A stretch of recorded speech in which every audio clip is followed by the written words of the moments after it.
Study we did the composition supplier. एक objective type का खाली कुछ इंफॉर्मेशन यूज होएगा। एक नॉर्मल सप्लायर में who do not opt CS and the CS zero. So the discharge of GST liability as per the section 9 of the normal GST rate. Normal GST rate म्हणजे 0%, 5%, 12%, 18%, 28% का जो rule है वो वाला, ये रूल है जो सेक्शन 9 में है। इसका नॉर्मल सप्लायर को एज पर सेक्शन 9 के जो नॉर्मल रेट है वो अप्लाई होगा, उसको पे करना होगा। और CS the discharge of GST liability as per section 10 of composition rate. कल लिखा था उन्होंने 1%, 5%, 6%, तो जो जीरो बोल रहा है ध्यान दबा के बदले आगे तो section 10 objective typification normal supplier will pay the liability of GST as per section 9 और the composition scheme I will pay as per the 9 section 10 applicability who will be applicable. Normally all तो CS है, normally नहीं आएगा। Normally every supplier except who opted the CS। 10 लोग supplier है, जो भी supplier है वो सबको देना पड़ेगा। 10 में से 2 लोगों ने CS ले लिया तो बाकी 8 लोग जो बच गए वो लोग नॉर्मल सप्लायर है। अब CS कौन लेगा? वो लोग सेक्शन 10 का जो एलिजिबिलिटी क्राइटेरिया है वो फॉलो करना चाहिए। The supplier who fulfil all the eligibility criteria of section 10, section 10(1), section 10(2), section 10(3) का जो रूल है तो जो अप्लाई हो रहा है और प्लस में CS ऑप्ट किया हो, मैं सेक्शन 10 फॉलो कर रहा हूँ लेकिन नहीं मेरे को नॉर्मल ही रहने दबाए, तो गवर्नमेंट आपको फोर्स नहीं करेगा बिकॉज CS जब वॉलेंट्रली है। ऐसा नहीं कि सेक्शन 10 के रूल आपके आ रहा है तो कंपल्सरी आपको करने पड़े CS। No, those who fulfill all the criteria मतलब the condition of section 10 and who also opted the CS, they will applicable for the CS। और जो लोग CS छोड़ के बाकी rest of all is normal. Tax payment period normal supplier को monthly return file करना होता है, मंथली पेमेंट करना है टैक्स। तो monthly payment of the either 20, 22, 24th of the following end of the month means what? अब ये महीना है मार्च का, तो मार्च का पेमेंट मैं अगले महीने के 20 तारीख को करूँगा या 22 तारीख को, 21 नहीं 22, फिर 23 को गैप है। वो रिटर्न फाइल करने के 3 दिन बैंक में रखा है ताकि वो क्राउड ना हो। तो 22 होने के बाद 21 को उसका पेपर वर्क होगा प्रोसीजर, फिर 22 का जो पेमेंट आएगा 23rd को उसका पूरा पेपर वर्क है, 24th को जिसका 25th को पेपर वर्क है। 3 डेज रखा गया है पेमेंट करने के लिए मंथली वाले लोग की। 20, 22nd, 24th of the following in the following मतलब नेक्स्ट मंथ। तो हर महीने का जो टैक्स है इस महीने का टैक्स अगले महीने के 20, 22, 24th को पेमेंट करना है। So normal supplier they have to pay the tax monthly base, while the composition they have to pay the quarterly base on the 18th of the following end of the quarter। end of the quarter मतलब अब 3 महीने के बाद, तो अप्रैल, मई and June उसका payment 18 जुलाई को, अगस्त, सितंबर, अक्टूबर तो 18 नवंबर को, एवरी मंथ क्वार्टर का नेक्स्ट मंथ क्वार्टर एंड होने के नेक्स्ट मंथ का 18 को you have to pay। So normal supplier they have to pay the tax monthly base and the composition they have to pay quarterly base। Bill कैसा आएगा? तो we know that composition वाले लोग customer से GST collection नहीं करते, खाली वो अपना जो गुड्स या सर्विस का जो अमाउंट है उसका ही बिल बना सकते हैं। Billing rate tax invoice normal supplier they will tax invoice और उसका जब टैक्स अमाउंट ऐड रहेगा। While the CS they only raise the bill of supply not the tax amount, only goods and services का price, उसमें tax word नहीं आएगा। And then return file करना। Return file करना मतलब अपना डिटेल सबमिट करना, और इधर टैक्स पेमेंट मतलब पेमेंट करना है। तो रिटर्न फाइल इसमें दो टाइप के होते हैं, एक आप मंथली रिटर्न फाइल कर सकते हो और एक एनुअल रिटर्न भी फाइल कर सकते हो। टैक्स पेमेंट तो मंथली ही करने हैं। इसमें कुछ लोग न्यूज़ सुनने वाले रहेंगे तो लास्ट दिसंबर से गवर्नमेंट को जीएसटी का कलेक्शन 1 लाख करोड़ के ऊपर हो रहा है। It's showing the Indian GDP is going toward the better direction because of the pandemic of the corona। Last 3 महीने से गवर्नमेंट को 1 लाख करोड़ से ऊपर का जीएसटी कलेक्शन हो रहा है। उसके पहले कोरोना था भाई। तो रिटर्न फाइल करना, तो मंथली रिटर्न फाइल करने के लिए कौन सा फॉर्म भरना पड़ता है? GSTR 3B। और अगर एनुअल रिटर्न फाइल करना है तो GSTR number 9। Objective type question for normal supplier who wanted to file the monthly return, they have to submit the GST 3B। आज एनुअल रिटर्न फाइल करना है तो GSTR 9 फॉर्म नंबर 31 दिसंबर को। Annual return होता है 31 दिसंबर तक एवरी ईयर। मंथली रिटर्न के लिए डेट दी है, वो डेट कोई भी आओ, खाली आपको ये फॉर्म भरने हैं। जो CS वाले लोग हैं वो लोग regular annual return GSTR form number 4 annually by 30 April of the following of the year. तो वो लोग को GSTR फॉर्म नंबर 4 भरना है और एनुअल रिटर्न फाइल करने के लिए GSTR 9A। ये दोनों एनुअल का और ये ऑल जगह पे एनुअल रिटर्न दिया हुआ है, बट वो नॉर्मली मंथली ही भरते हैं लोग। GSTR नंबर 4 ये दो जो है रिटर्न फाइल करने के लिए मंथली, नॉर्मल लोगों के लिए फॉर्म नंबर का याद रखना है। नॉर्मल लोगों के लिए मंथली रिटर्न फाइल के लिए फॉर्म क्या है? GSTR 3B। और लोग के लिए GSTR 4। एनुअल रिटर्न फाइल करने के लिए GSTR नंबर 9 और उधर GSTR 9A है। बस ये था कंपोजिशन के कुछ और ऑब्जेक्टिव पॉइंट। और उसकी नीचे वाला क्या है सर? वेरियस फॉर्म डिटेल, कौन से एक्टिविटीज के लिए which form we have to file. Online में GST फॉर्म करा लूँगा, इतने फॉर्म आएंगे कि फॉर्म का स्पेलिंग भूल जाएंगे हम। इसमें से अपने सिलेबस के हिसाब से और अपनी हैसियत के हिसाब से इतना फॉर्म भी लेना है। पहला है एप्लीकेशन फॉर रजिस्ट्रेशन। जो लोग फर्स्ट टाइम GST रजिस्ट्रेशन करना चाहते हैं उन लोग को GST रजिस्ट्रेशन फॉर्म नंबर 1 भरना है। तो जब मैं ऑनलाइन डालूंगा GST रजिस्ट्रेशन 01 फॉर्म, तो registration for application for registration है, उसमें जो भी डिटेल चाहिएगा वो सबमिट। तो those who wanted to apply for registration first time, you have to fill the GST registration 01 form number।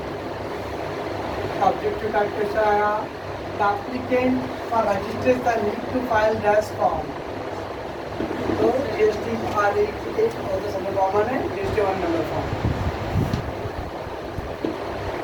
आपने जब एप्लीकेशन डाल दिया तो कभी कभी हम लोग बगल का कॉलेज में असाइनमेंट सबमिट कर दिया, बाद में फिर से आता था नोटिस, ये रोल नंबर वाले लोगों ने असाइनमेंट सबमिट नहीं आई।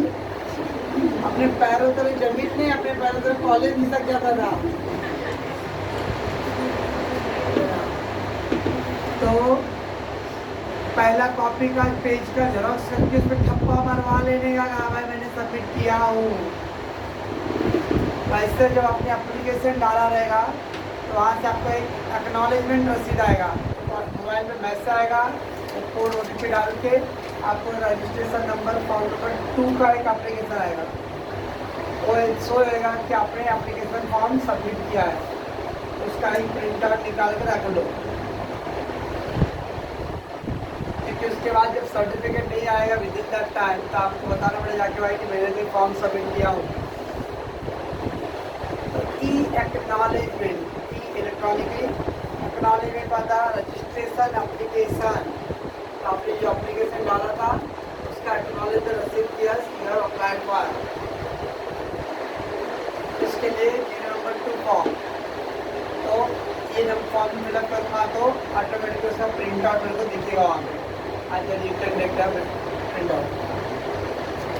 ये फॉर्म के थ्रू क्या मालूम पड़ेगा कि आपका जो एप्लीकेशन गवर्नमेंट पास गया है। समटाइम बहुत सारे फेक आजकल तो वेबसाइट है भाई, मैं ख्यालों में रहूँगा मैंने तो फॉर्म भर दिया हूँ और बाद में कोई दस को रिप्लाई ही नहीं आ रहा है। इसमें वही रसीद बताएगा कि यस आपका फॉर्म सही जगह पे गया और you have accepted that. Government आपके फॉर्म को लिया है, फॉर्म एक्सेप्ट एप्लीकेशन को लिया है, means application receive by the government authority. अब वो एप्लीकेशन एक्सेप्टेड है कि एप्लीकेशन रिजेक्टेड हो तो बात में आएगा। Then form number 3 E notice form for PO. PO mean the proper officer. Proper officer मतलब होता है जो ऑथराइज पर्सन वहाँ पे हैंडल करता है, जो इस वेबसाइट को गवर्नमेंट का जो वेबसाइट है जीएसटी के लिए उसको हैंडल करना जो ऑफिसर है PO. Seeking clarification regarding the registration application. अगर आपने जो फॉर्म भरा है उसमें कुछ फॉर्म पे जो डेटा है वो कुछ आधा तेरा डाल दिया हूँ तो गवर्नमेंट आपको एक मैसेज आपके मोबाइल पर डाले दीजिएगा और फिर वो मैसेज आप अपने मोबाइल पर कंप्यूटर चेक करो तो वहाँ पे आपको आएगा कि आपको कुछ क्लैरिफिकेशन देना है डेटा के बारे में या जो डॉक्यूमेंट्स के बारे में। A notice from PO officer seeking clarification, मतलब they wanted clarification regarding your application. तो आपने जो एप्लीकेशन डाला उसके बाद जो भी आपने डॉक्यूमेंट अटैच किया लगा, जो सबमिट किया इन्फॉर्मेशन, उस पर कुछ कंफ्यूजन लग रहा ऑफिसर को तो आपको नोटिस डालेगा फॉर्म नंबर 3 का कि आपको कुछ क्लैरिफिकेशन है। क्लैरिफिकेशन देने मतलब उसको क्लियर करो।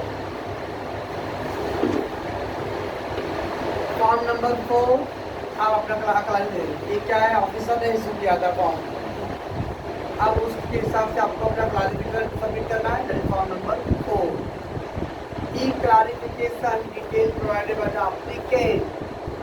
और यहाँ लगना है कि आपको विद इन द 7 डेज आपको जिस दिन आपको ये फॉर्म इशू आ रहेगा नोटिस आ रहेगा वो नोटिस के 7 दिन के अंदर आपको सबमिट करने अपना क्लैरिफिकेशन।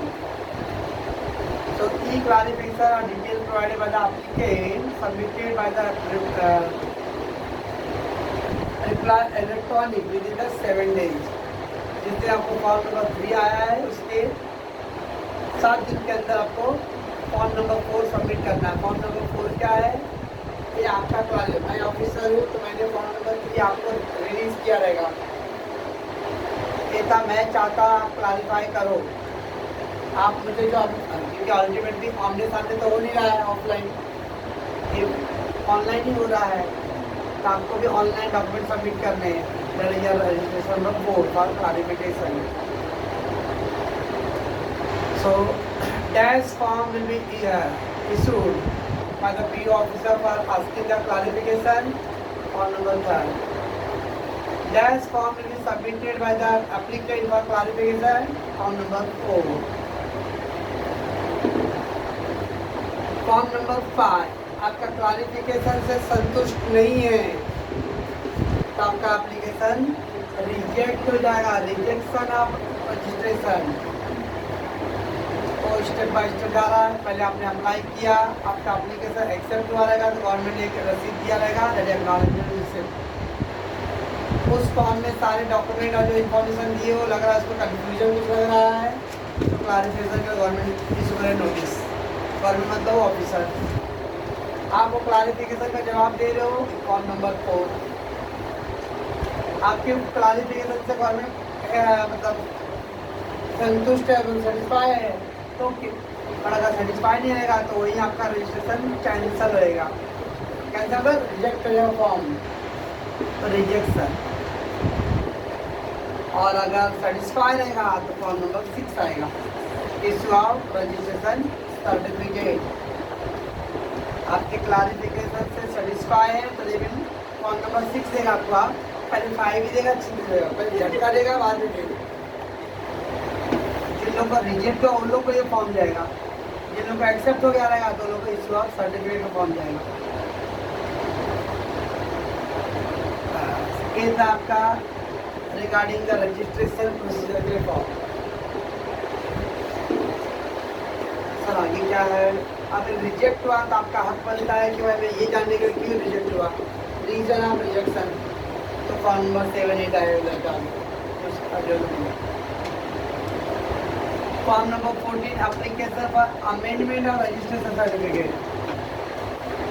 सर्टिफिकेट बन गया, ट्वेल्थ का बोर्ड का फॉर्म भरा गया, हॉल टिकट पे नाम हुआ चेंज, स्पेलिंग चेंज, भटको गलती हो करे जहाँ भूलते हम नहीं कुछ कर सकते, आपको वासी जाना पड़ेगा तो जाओ वासी। तो वैसे अगर आपके सर्टिफिकेट तो आ गया लेकिन सर्टिफिकेट में लग रहा है कुछ नाम गड़बड़ है, कुछ गड़बड़ है, दैट का अमेंडमेंट। तो एप्लीकेशन का amendment is the registration certificate, उस सर्टिफिकेट में कुछ अमेंड करना है, चेंज करना है तो उसके लिए अप्लाई करने के लिए आपको फॉर्म नंबर 14 फिल करना पड़ेगा।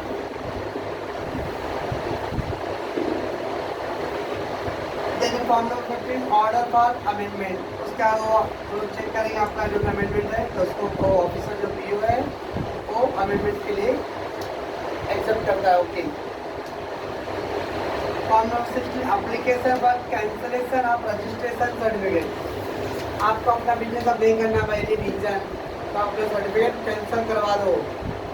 ये सर्टिफिकेट कैंसिल नहीं हुआ रहेगा तो बार बार आपको जीएसटी का रिटर्न का नोटिस आता जाएगा, तो आपको कैंसिल करवाना है। ये मैं डायरेक्ट मानता, मेरी खामोशी को समझना चाहिए ना, मैंने बहुत दिन से नहीं कर रहा तो खामोशी को लोग ये लोग भी नहीं समझते। तो 16 नंबर फॉर्म फिलअप करके अपना रजिस्ट्रेशन कैंसिल करवा दो। तो एप्लीकेशन बाद कैंसिलिंग द रजिस्ट्रेशन सर्टिफिकेट। आपका फॉर्म फिलअप हुआ है, आपने आपको रीजन तो बता रहे क्यों कैंसिल करा रहे हैं, और आपका रीजन जेन्युइन है और पी ऑफिसर को लग रहा कि यस हाँ उसका रीजन बिलीव कर रहा हो, PO believe the person registration is liable for cancel, हाँ उसका रजिस्ट्रेशन कैंसिल होना चाहिए, तो फिर आपको नोटिस डाल इशू करेगा वो फॉर्म नंबर 17 थ्रू, यस आपका रजिस्ट्रेशन कैंसिल हो गया। समटाइम अगर पीओ को कुछ कंफ्यूजन है तो आपको नोटिस देगा show cause notice. Show cause notice मतलब रीजन क्लैरिफाई करो, और so reply to show cause notice issue by the PO. आपको सो कॉज नोटिस का मतलब कारण बताओ, नोटिस क्यों कैंसिल कर रहे हो, हम लोग इससे जस्टिफाई है मतलब संतुष्ट नहीं आपके एप्लीकेशन से, तो आपको 18 नंबर फॉर्म पे फिलअप करके देना पड़ेगा कि मेरा ये सब रीज़न है उसके लिए मैं कैंसिल करा रहा हूँ। Then form number 19 with the person apply for cancellation and PO issued order for cancellation। आपने जो अप्लाई किया था और PO ने क्या हुआ, आपका ऑर्डर को एक्सेप्ट करके एप्लीकेशन को एक्सेप्ट किया है और cancellation procedure completed. And last one है within 30 days from the application issue notice to pay the all the dues।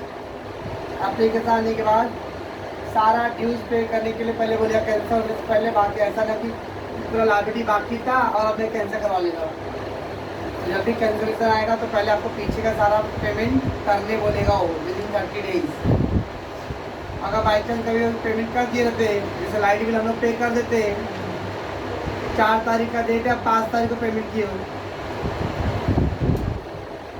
Date 4 का ही है, पेमेंट आपने 5 को किए, तो जब अगला 9, 10, 12 तारीख को लाइट बिल आएगा ना तो उसमें झटका नहीं लगना चाहिए, आपके अब फटा रह जाएगा। आई 2800 रुपया, आखिर 1300 रुपया पिछला जो भरे थे ना वो भी इसमें जुड़ा रहेगा अभी, तो जाके आपको बिल दिखाना पड़ेगा तो फिर वो कैंसिल रहेगा, क्योंकि आपने ड्यूज डेट का 4th को आपने पेमेंट किया 5th को, तो 4th तक का पेमेंट का ओके, अगर 4th के बाद हुआ रहेगा तो नेक्स्ट बिल में ऐड रहेगा, पहले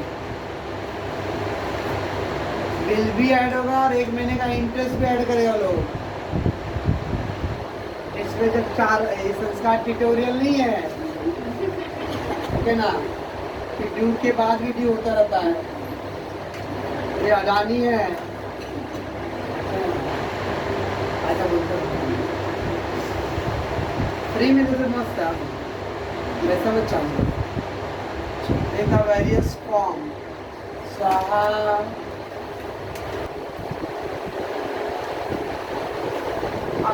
सब सप्लाई में इसलिए इम्पॉर्टेंट है क्योंकि अब जीएसटी जो है उसको डिवाइड करना है बिटवीन द सेंट्रल गवर्नमेंट और फिर स्टेट गवर्नमेंट। एक ही जब इसका हकदार होता तो कोई टेंशन नहीं था। ऊपर से गवर्नमेंट सेंट्रल में स्टेट गवर्नमेंट ने मतलब बीजेपी का हो और स्टेट में कांग्रेस का नॉन बीजेपी का हो तो डब्ल्यू रहेगा और वो टेंशन है। इसलिए आपका जरूरी है कि आपका सप्लाई किस जगह पे हुआ है, लोकेशन इम्पॉर्टेंट है। तो that wise the place of supply. तो ये 6 कैटेगरी है। पहला supply involving assembling installation of site, assemble करना, अलग अलग जगह से लाता मटेरियल और फिर एक जगह पे उसका यूज होगा। अमूल दूध डेयरी सेंटर, वर्ली दूध सेंटर, जहाँ से अलग अलग एरिया से दूध आएगा फिर उसको कभी वाले अमूल और मदर वाले लोग मदर मचाते रहेंगे। तो उसके बाद दूध बना इसका जो भी एलिमेंट बनता रहेगा, चीज एक्स्ट्रा चीज अमूल बटर छाछ दही जो बनाते रहेंगे। असेंबलिंग और इंस्टॉलेशन ऑफ साइट, जिस जगह पे वो मशीन को या असेट्स को मशीन वाली जगह फिट किया हो, that is installation. So supply involving assembling और इंस्टॉलेशन। और इस तरह का रहा उसका पीओएस क्या है, the place where the goods are install और असेंबल्ड, जिस जगह पे सामान असेंबल हुआ। से गुजरात का Mother Dairy milk centre Bhavnagar. अब भावनगर के आसपास 12 जिले हैं, वहाँ से दूध फार्मर लोग अपना लाके बेचते हैं। अब ये 12 जिले से बेचते हैं, ये सब नहीं दिख रहा है कहाँ से सब लाके बेच रहे हैं, भावनगर में। भावनगर उधर प्लेस ऑफ असेंबल। बड़े बड़े वासी नासिक का मंडी। अब नासिक मंडी में नासिक मंडी है, वहाँ पे आसपास के जो जिले के किसान हैं वो अपना खाना लाके बेचते रहेंगे। ये हो गया assemble centre. That assemble centre की मीटिंग है जब प्लेस ऑफ सप्लाई। या फिर आपने जो सामान जहाँ पे इंस्टॉल किया रहेगा दैट मीटिंग है जब प्लेस ऑफ सप्लाई। अगर सप्लाई के अंदर असेंबलिंग और इंस्टॉलेशन का पॉइंट चल रहा है तो असेंबलिंग प्लेस या इंस्टॉलेशन प्लेस में देखिए जब प्लेस ऑफ सप्लाई। अब सपोज दैट बड़े बड़े मेरा भावनगर, अब गुजरात बड़ा राज्य है, इसके उसके आसपास के जिले, अब त्रिपुरा, मेघालय, मणिपुर, ये छोटे छोटे राज्य हैं। तो गवर्नमेंट की पॉसिबिलिटी कि हर राज्य में एक एक सेंटर बनाएगा, तो क्या करेगा, उसके आसपास में असम राज्य बड़ा है तो असम में एक सेंटर बना दिया और दूसरे राज्य के लोग भी इधर आके करें, या जो पड़ोस में आसपास के राज्य के लोग हैं वो भी आ गए, तो आगे तो आगे वो असम में कलेक्शन हो रहा है। प्लेस ऑफ सप्लाई जा Assam, not the neighbouring states. इसलिए जब गुड्स असेंबल और इंस्टॉलेशन हो रहा है, इंस्टॉल प्लेस या assemble place will be the period. Goods supply on the board of conveyance. Convey मतलब जहाँ से गुड्स को मतलब लेके जाना, माल ले जाने का है। Goods are supply on the board of conveyance included वैसे अल्पानी वाले जहाज जहाँ से लोडिंग हो रहा है, एयरक्राफ्ट है, ट्रेन है जहाँ पे लोड होएगा। लोडिंग करना मतलब जहाँ से आपको गुड्स लोड करना है, place of journey at the place of boarding. कभी कभी टिकटवा नहीं मिलता है उस स्टेशन से, तो 2 स्टेशन पहले से टिकट निकालो डालो, मिल जाएगा, या 2 स्टेशन बाद का डालो, मिल जाएगा।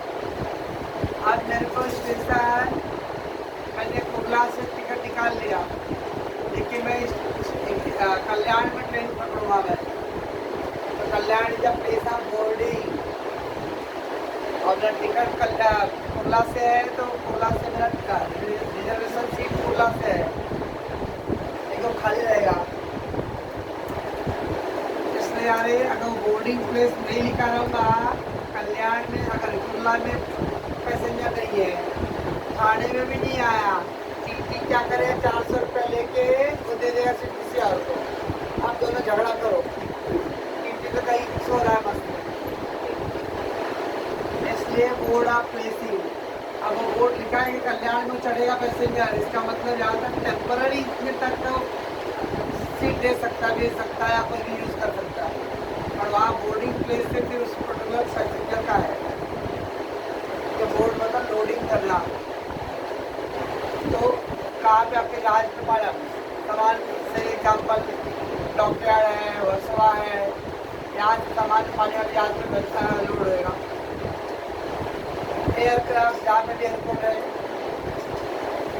ट्रेन से ज़्यादा लोड होता रहेगा मालगाड़ी वाले पे, और फिर अगर मोटर व्हीकल है तो उसके लिए कहाँ पे आपका लोडिंग करते हो, जिस जगह पे लोडिंग होता रहेगा उस जगह पर लेकर लो goods location location where the goods are loaded on board on that vehicle। तो पानी वाले जहाज को मैंने कहा वर्सोवा में सामान लोड किया हूँ, तो वर्सोवा में दिखाई जाए place of supply. Airport Santacruz airport पे लोड हुआ रहेगा, तो सांताक्रूज।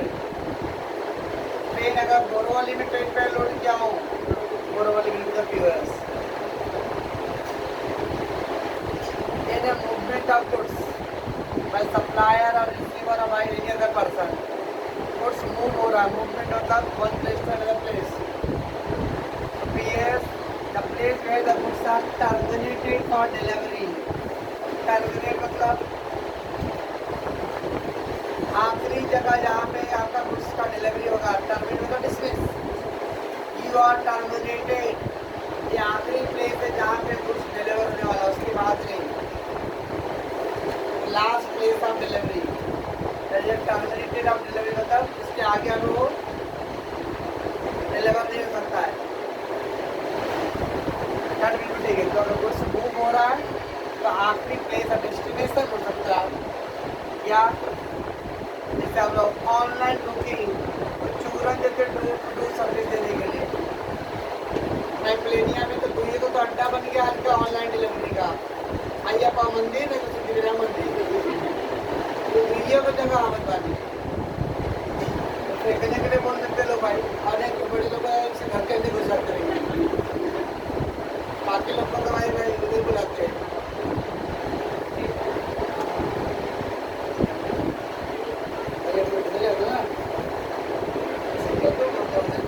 पढ़ा था क्या देखते हो झोला मोला से लेके लगता है कभी कभी 5 साल का बच्चे लोग उसको पैक करके भाग जाएगा लोग, चला उसके लिए ना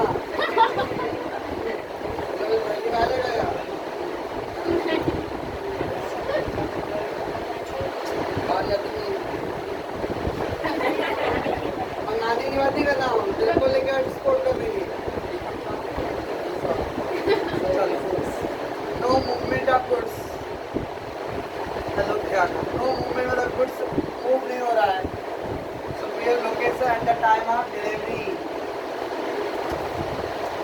तो डिलीवरी के टाइम पे गुड्स का जो जगह का नाम रहेगा वो जगह भी लिखेगा POS। और एक बार sale in transit, sale in transit मतलब ऑन द वे है, डॉक्यूमेंट अभी ऑनलाइन ईमेल ID के थ्रू डॉक्यूमेंट सेंड हो गया है, लेकिन गुड्स डिलीवर अभी तक नहीं हो, रास्ते में ही है। सो प्रिंसिपल प्लेस मतलब हेड ऑफिस,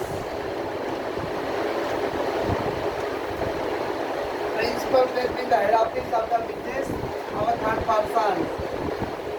तो डिलीवर कर रहा है सामान को, थर्ड पर्सन या एजेंट बोल सकते हो। एजेंट का जो एचओ रहेगा, head office, that will be taken place of supply transit वाले के लिए। गुड्स इंडिया के बाहर एक्सपोर्ट हो रहा है, तो 3 years will be the location of outside India, जहाँ पे आपने एक्सपोर्ट किया रहेगा। अगर कुछ इम्पोर्ट किया रहेगा तो लोकेशन ऑफ इम्पोर्टर। इम्पोर्टर अगर राजस्थान का है तो राजस्थान में यूएस, इम्पोर्टर तमिलनाडु का है तो तमिलनाडु में यूएस। ऐसा different different place of supply के लिए। और उसके लिए मैडम क्या दिया, goods and service tax supply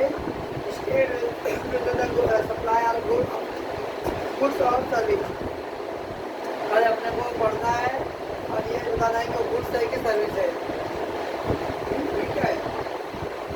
whether they are supplying the goods or whether they are supplying the service। Answer सब दिया, कुछ करने की जरूरत नहीं है। Messrs Fast Software Company deliver the customized GST software among Cubic Technology। तो Messrs Modi, अरे कभी कर दिया क्या, अरे मोदी, अच्छा नीरव मोदी का। तो सॉफ्टवेयर सर्विस, तो लिखा है supply of software, supply of service. Education mister Rawat is the director of Tata limited company give him a car for personal use. Car दिया है पर्सनल यूज के लिए, परमानेंटली नहीं, जिसका बिजनेस में तब तक ही, जिस दिन कंपनी छोड़ा उस दिन उसको लाभ में भगा देंगे, कार ले लेंगे। इसका तो अगेन सर्विस है, कार यूज करना, वो पर्सनली कार उसका नहीं हो गया ना, तो कार बेच सकता हो, खाली बिजनेस टाइम में यूज करेगा हो। So it is a business assets for personal use, so supply of service। और क्या है, मेसर्स फर्नीचर वाला Pune set furniture for polishing. Messrs polish वाला, फर्नीचर वाले ने पॉलिश करने के लिए उसको पॉलिशिंग करके वापस भेज देगा फर्नीचर। फर्नीचर वाला काम क्या, लकड़ी का कटिंग करके खिला लगा देगा, उसमें पॉलिशिंग कलरिंग करने का काम, थिनर लगाने का काम कोई और करता रहेगा। तो जो पॉलिश वाला है खाली पॉलिश करता रहेगा, ये सर्विस है। तो process polishing on another person goods, अगर मैं ही फर्नीचर बनाता हूँ, मैं ही पॉलिशिंग कलर करता हूँ तो मेरा गुड्स हो। लेकिन मैं गुड्स बना रहा हूँ लेकिन उसमें पॉलिश और कलर करने का किसी और को दे रहा हूँ, service. Processing of polishing on another person goods, another person why, क्योंकि फर्नीचर को बनाया था फर्नीचर वाला ने, और पॉलिश को करा पॉलिश वाला ने, तो दो अलग अलग पर्सन है, that is service. Vessel space electrical its premises at Andheri on a rent to the NGFC to place its ATM at a lease rental which है पैसा है per month, लीज पे प्रोवाइड कर रहा है। अगेन वो जमीन भाड़े पे दिया है लीज पर, वो जमीन बेच नहीं दिया है। अगेन दिया सर्विस, क्या दिया, रेंटिंग ऑफ इमूवेबल प्रॉपर्टी, जो supply of service. Immovable property land दिया है, रेंट पे प्रोवाइड किया खाली। सारी मैन्युफैक्चरिंग में आगे क्या दिया है,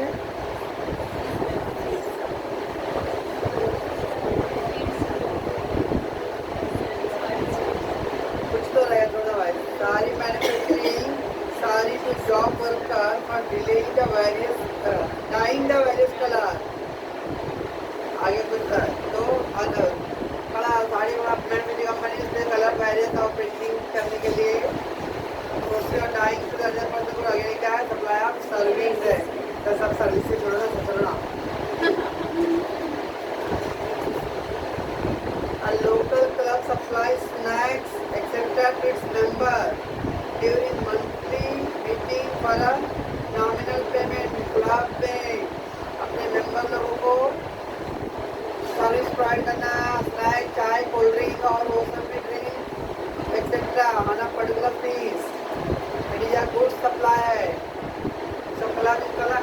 Association of Person, AOP, Association of Person, supplying the goods to its member for a consideration not free of cost. So supply of goods. X sell air condition to I buy air condition to goods. The sale of air condition means the transfer of title of goods. Hence it is the supply of goods.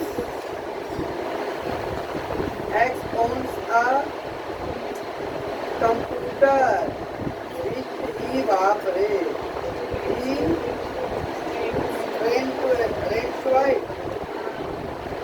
computer given on a rent which is a temporary transfer of rights. It is a supply of service rent पे provide हुआ है.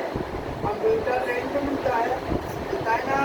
इधर पे एकदम अभी जो battery बनाया जिन battery अपना कंप्यूटर क्लास किया था उसके कोने में एक स्टेशनरी का दुकान है. निकालेगा लैपटॉप रेंट पे मिलता है. किसी को चाहिए तो लिया 2000 रुपये महीने का. 2000 रुपये महीने का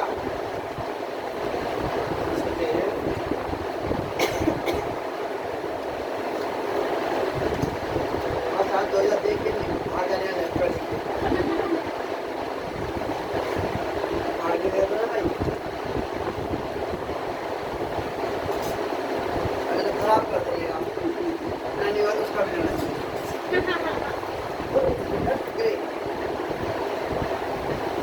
तो एसिड कांड वाले की तरह लेफ्ट मेरी नहीं ना एसिड फिट नहीं उसकी भी नहीं होनी चाहिए. तो तब चल जाता. चलो भैया नेक्स्ट क्या है भाई. तो आँख तो दिया जाइए X into the अंदाज में पढ़ते हैं भाई. X into the does with the Y on a Y 20 July to sell 1000 bags of white cement to Y on 20 December or dash state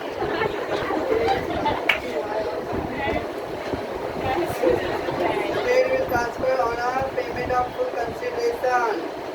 1000 bag बेचना सीमेंट का भैया पैसा पर खुश है.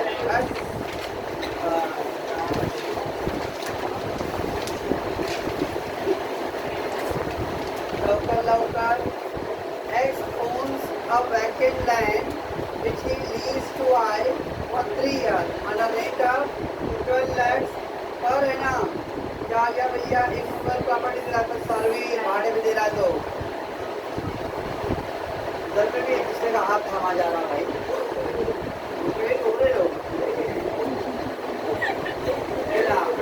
और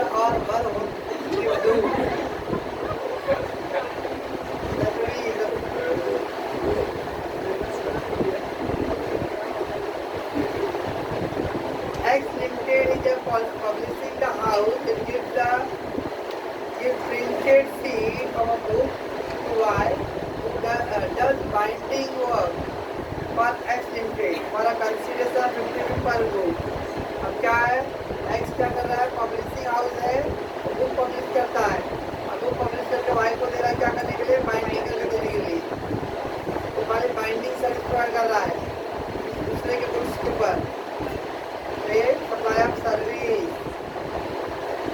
X own and residential industrial complex which it leads to I on a monthly lease rate. Monthly lease क्या है भाड़े पे. भाड़ा मतलब service.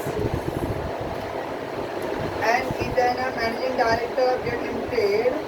One of the car owned by Jet Limited is given to R.